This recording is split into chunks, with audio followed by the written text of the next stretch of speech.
Sa kulungan, binawian ng buhay ang kauna-unahang doktor sa Pilipinas na nakulong nang dahil sa manay pagkakamali sa pag-oopera. Ang kanyang kwento alamin sa report na ito. Siya si Dr. Benigno Iggy Agbayani, isang orthopedic doctor. January 6, 2006 nang operahan niya sa tuhod si attorney Saulo Hofilena. Pero base sa statement ng abogado, nagka-impeksyon siya dahil daw sa operasyon. Hindi siya nakalakad at sumailalim pa sa ilang buwang rehabilitasyon. Dahil dyan, kinasuhan niya si Doc Iggy ng reckless imprudence resulting in serious physical injuries.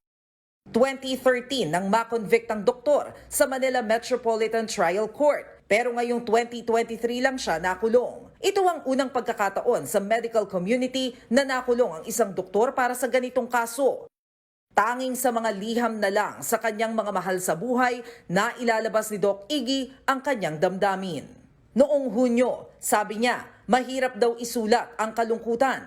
Mahapdi at malalim ang abot nito sa kanyang puso't isipan. Sa edad daw niyang 58, hindi niya naihanda ang kanyang katawan, puso at isipan para makulong. Nagulat aniya siya sa kinahinatnan ng kasong isinampa laban sa kanya. Sa isa pa niyang letter, sinabi ni Doc Iggy na inosente siya. Sana raw, wala nang gaya niya na makaranas ng mental, emotional at physical stress. 4 na buwan na sa kulungan. October 5, 2023, pumanaw si Doc Iggy sa loob ng Manila City Jail habang binubuno ang 1 taon niyang sentensya. Kaya naman gano'n na lang ang lungkot ng kanyang asawang si Angeli Elegado at kapatid na si Tina Robles. I received a call from one of the officers sa Manila City Jail. Papunta po ako ng school ng daughter ko, susunduin ko na po siya. Sabi nila, Ma'am, can you come here kasi nag-collapse po si Doc. So ako parang talagang na-shock ako. Actually kakagaling niya lang sa sakit. He was coughing really hard and medyo nabanggit niya to me na nagkaroon siya ng chest pain. Madami po nagkasakit noon and isa na siya doon. And then, kaya siguro hindi niya na-recognize yung symptoms na yung puso niya bumibigay na. May pagkakataon sanang humingi ng parole ang doktor pero tumanggi siya. Umabot pa nga sa Senado ang nangyaring ito. I understand it when the prisoner has already served the minimum, is that prisoner entitled to apply for parole, Mr. President? It's not a matter of right, Your Honor. It's a privilege. So Yes.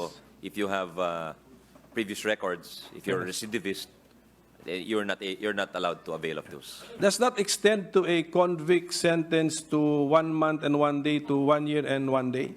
Yes, they have to apply for parole to the Yes, DPP. pwede na. Because that was the situation of Dr. Agbayani. This is what I want to point out. But I think in the case of Dr. Agbayani, he chose not to avail of parole, Your Honor.